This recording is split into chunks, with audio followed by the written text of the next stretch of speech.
Hello guys, আসসালামু আলাইকুম। কি অবস্থা সবার? আশা করি সবাই ভালো আছেন। চলে আসলাম একটা নতুন ব্লগ নিয়ে। তো আজকের ব্লগটা হলো হালিমের ব্লগ। সো গাইস, হালিমটা আমি আজকে খাইছিলাম আপনার শাহী হালিম থেকে। অন্যান্য জায়গায় যেখানে হালিমের বাটি সর্বনিম্ন 60 থেকে 70 টাকা, সেই জায়গায় মামা 40 টাকা 50 টাকা রেটে হালিম বিক্রি করে।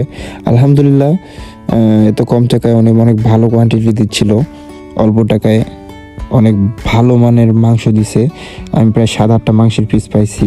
যাই হোক, আপনারা দেখলে বুঝতে পারবেন যে 40 টাকা হালিমের বাটিটা কত সুন্দর হয়। আমি দেখে অবাক যে 40 টাকা বাটি হালিমে যে পুরো বাটি ভরে দিছে, মাংস ছিল ভরপুর। ওনার বাটিতে হালি পরিবেশন করা শেষ, এখন উনি মশলা দিচ্ছে, ওনার পার্সোনাল মশলা। আমি জিজ্ঞাসা করছিলাম যে কি কি মশলা, কিন্তু উনি বলেনি ওইটা ওনার পার্সোনাল হিডেন মশলা। যাই হোক, আমি ঝাল বেশি করে দিতে বলছি একটাতে, আমার ওয়াইফ ঝাল কম খাবে। পরে টক দিল উনি, টক দেওয়ার পরে সালাদ দিল, সালাদ দেওয়ার পরে দেন উনি সুন্দরভাবে পরিবেশন করলো। আমরা নিলাম, ঝাল বেশিটা আমি নিলাম, ঝাল কমটা আমার ওয়াইফ নিল।